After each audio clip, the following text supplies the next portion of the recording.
શીલા મિસ્ત્રી બેન શું તકલીફ થઈ છે તમારે? કેમ તમે જન્મ દાખલાનું નોંધણી ત્યાં આગળ નગરપાલિકામાં ગઈ તો એમને એવું કહ્યું કે રજીસ્ટર ફાટી ગયેલ છે તો અમારે જો રેકોર્ડ નથી, ફાટી ગયેલ છે રજીસ્ટર. તો કે સેવા સદનમાં જાઓ. સેવા સદનમાં હું આવી તો એમના જે ડોક્યુમેન્ટ ગયા બધા આપ્યા.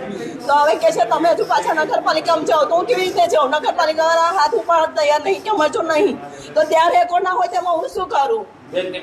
અને જન્મ દાખલો કેટલા વર્ષનો જૂનો હોય?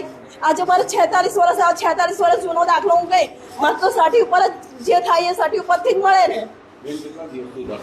હું આ 15-25 દિવસની ધક્કા ખાઉં છું. હમણાં હું જો આ લઈને આવી એટલે કે બે સાક્ષીને લઈને આવો. બે સાક્ષીને લઈને આવ્યો. મારે ઘરે કોઈ નવરું ના હોય, બધા જોબ વાળા કરતા હોય. ઉંમરવાળા માસી હતા, અમને બિચારા ચલાવ્યું, રિક્ષા ભાડું કરીને લઈને આવી. એમને મારો માણસ છે નહીં. મારે દોડા વગર છોકરો મૂકીને દોડ કરું છું ભૂખ્યા પેટે. તો એ મને કહે છે ચાલશે. કાલે એમને મને ત્યાં આગળ જામીનમાં બોલાયા 2 જણને. ત્યાં બધે ફાઇલો જોઈ, બધું તો ઓકે છે. તો કાલ મને કહી દેવું જોઈએ ને. અત્યારે મને કહે છે કાલે નોટિસ લઈ જજો આવીને. અત્યારે નોટિસ લેવાય તક કે જાઓ કે સાક્ષી લઈને આવો કે નડિયાદ થઈ ગઈ છે.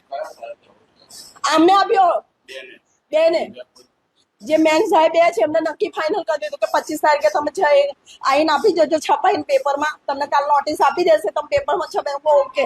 હું અત્યારે લેવાય તો પણ કે છે સાક્ષી લેવો નડિયાદ તો અહીંનો નહીં ચાલે. તો તમે કાલે જોઈશું. મેં એટલા દિવસથી ડોક્યુમેન્ટ આપે તો તમે જોઈશું. તો કે તમારો પ્રશ્ન મારો પ્રશ્ન છે. વાંચવાનું લખવાનું એમનો હોય છે.